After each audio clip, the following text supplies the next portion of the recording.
So where do we start with foundations? We have BBs, CCs, EEs, DDs, and foundation. Where do we go?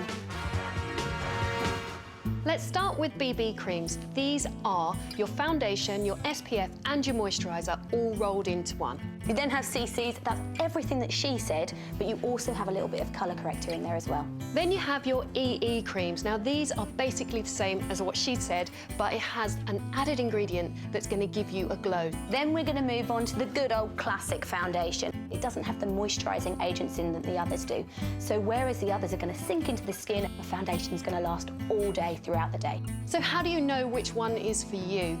You can normally tell by the names of the foundation. If it says illuminating, then you know it's going to give you a glow and a dewy finish, so great for a dry skin. If it says mattifying, then you know that's going to be good for an oily skin. So now we're going to do two different looks for you. I'm going to do a medium coverage and Nic is going to use a BB cream to do quite a light coverage. Because it's that little bit lighter, I can get away with using my hands to cover it. I'm going to do this with a brush.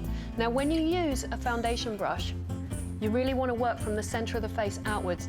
It's going to help your foundation stay on all day and you're going to get a really even, flawless finish. Now when you're going to choose your foundation, test a little bit on your face, go outside and try it in natural light. Don't forget though that your skin tone is going to change colour from winter to summer. I always think it's a great idea to buy one colour in the peak of summer when you're your darkest and then one in the winter when you're your palest, and then you can mix them together as you change throughout the year.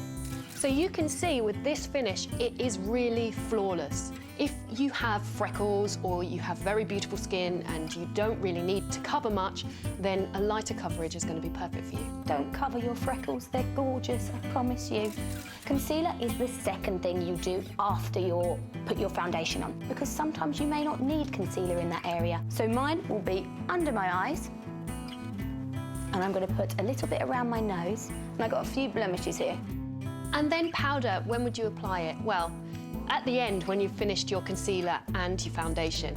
But if you have a dry skin, again, you might want to skip this step. Alternatively, just powder in the areas you need powder.